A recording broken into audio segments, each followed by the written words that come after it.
Pemirsa, Anda menyaksikan News Update pukul 11 waktu Indonesia bagian Barat bersama saya Nasiti Lestari. Pencarian helikopter EC-130 yang hilang kontak dalam penerbangan Siparmahan menuju Bandara Kuala Namu, Deli Serdang, Sumatera Utara kembali dilanjutkan. Sejumlah lokasi disisir oleh tim SAR, diantaranya berdasarkan dugaan pancaran sinyal ponsel milik penumpang. Menurut tim SAR Medan, lokasi yang disisir yakni Pulau Samosir bagian timur, Pulau Samosir bagian utara, Parapat, dan Pematang Siantar. Kawasan Pematang Siantar menjadi lokasi pencarian karena merupakan lokasi terlacaknya sinyal telepon milik penumpang. SAR mengerahkan 50 personil yang dibagi menjadi 5 tim untuk menyisir lokasi. Helikopter milik PT Penerbangan Angkasa Semesta hilang kontak hari Minggu. Helikopter membawa 2 kru pesawat, yakni Kapten Teguh Mulyatno dan teknisi Heri Purwantono, serta 3 orang penumpang Nurhayanto, Gianto, dan Frans.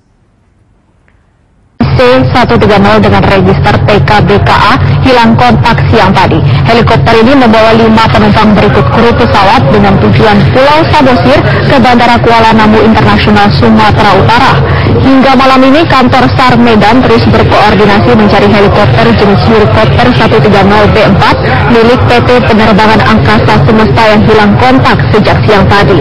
Helikopter berpenumpang 3 orang dengan 1 pilot serta 1 teknisi ini diketahui hilang kontak sekitar pukul 11.50 siang. Kantor SAR Medan telah menerjunkan 2 tim personil dalam melakukan operasi pencarian pesawat tersebut ke Kecamatan Simanindo, Kabupaten Pulau Samosir. Berarti dari ini apa ya? Sebuah pesawat jadi memang terjadi lost contact ya.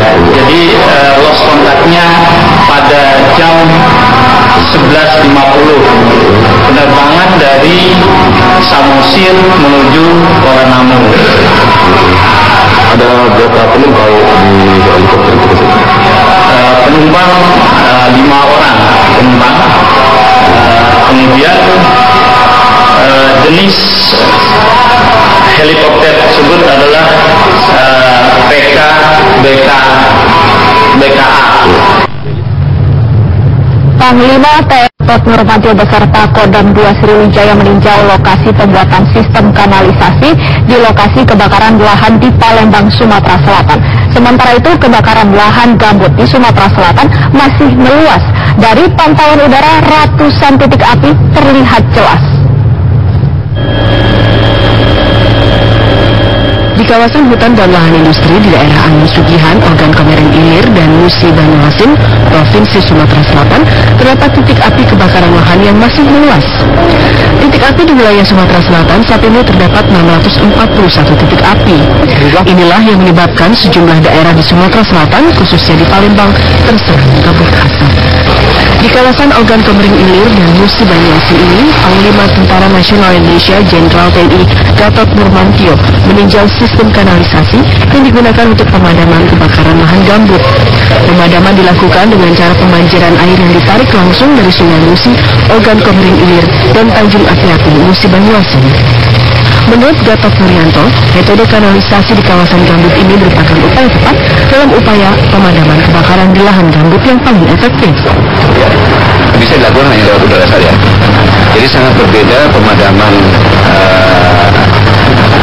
kebakaran dari gambut dengan di lahan biasa. Jadi harus dibuat kanal supaya gambutnya itu terendam air.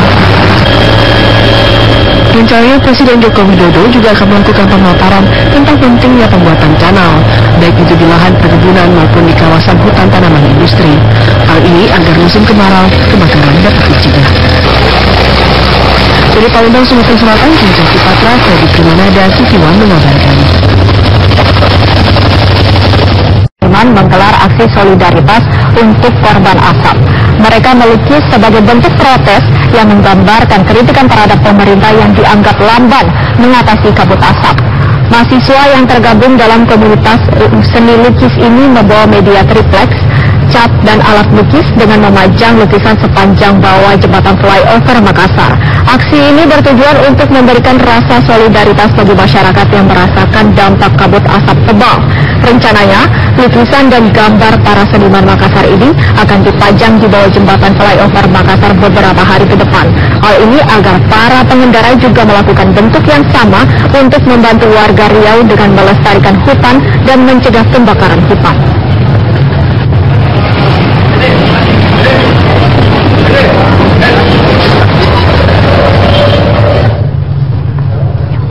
Wali Kota Langsa Aceh meninggal dunia dalam kecelakaan mobil sepulang dari kegiatan dinas di Banda Aceh.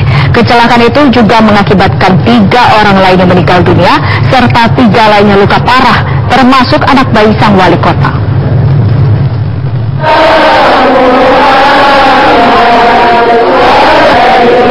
Jenazah istri dan anak wali kota Langsa Aceh Usman Abdullah disolatkan di pendopo wali kota, kemudian dimakamkan berdampingan di Paya Bujok.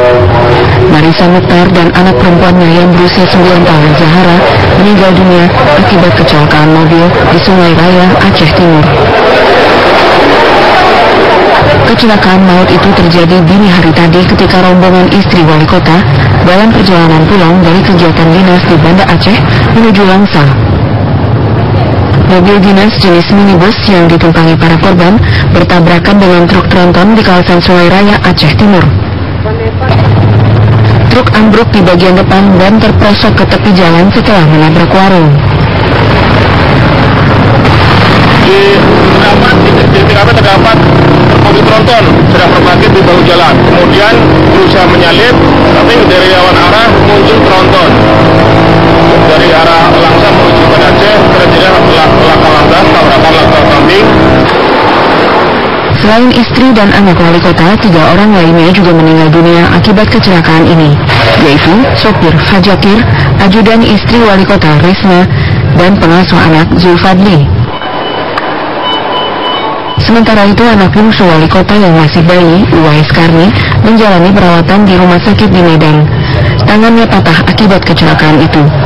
Pengasuhnya, Aklima, dan pengawal dari kepolisian, M. Yusuf, juga dirawat intensif akibat luka parah. Dari Langsa Aceh, Saiful Ilham Zulfikar, TV One mengabarkan.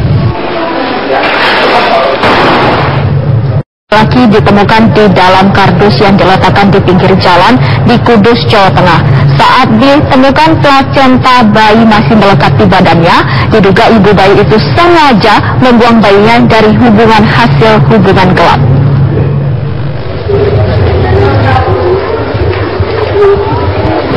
Sungguh malang nasib bayi laki-laki ini. Bayi yang tak berdosa ini sengaja dibuang ibunya untuk menutup aib akibat hubungan di luar nikah. Bayi dibungkus sehelai kain tipis dan dimasukkan ke dalam kardus. Si ibu pun meletakkan anaknya di pinggir jalan. Bayi ini ditemukan warga dalam kondisi mengkhawatirkan di jalan Jati Kudus, Jawa Tengah. Tubuh bayi membiru dan wajahnya penuh semut akibat kedinginan dan ditelantarkan. Pakai kain sari itu, Pak. Kain pantai itu ya. Dibungkus itu aja? Iya, dibungkus itu sampai ke bawah. Yang atas kelihatan. Sama tangan kirinya ini kelihatan. Polisi langsung mengevakuasi bayi tersebut ke Rumah Sakit Mardi Rahayu Kudus. Setelah diobservasi, bayi pun dimasukkan ke dalam inkubator untuk menetralisir kondisi tubuh bayi malang ini.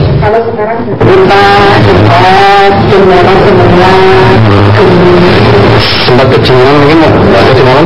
Kemungkinan iya, soalnya tidak pakai apa tadi ya. Ini seperti semut.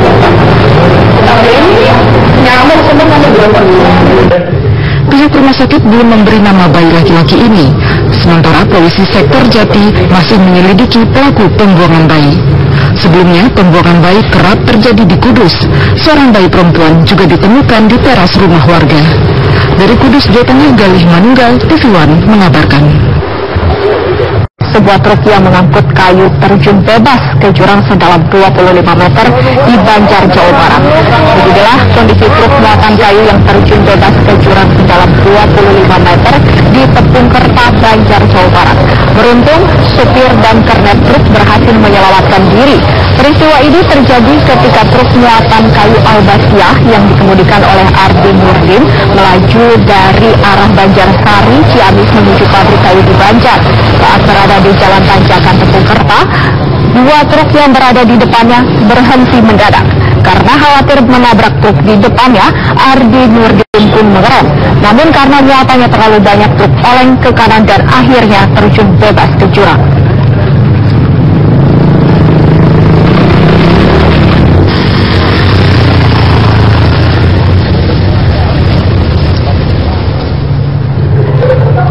Seorang nenek tewas tercebur ke 25 meter.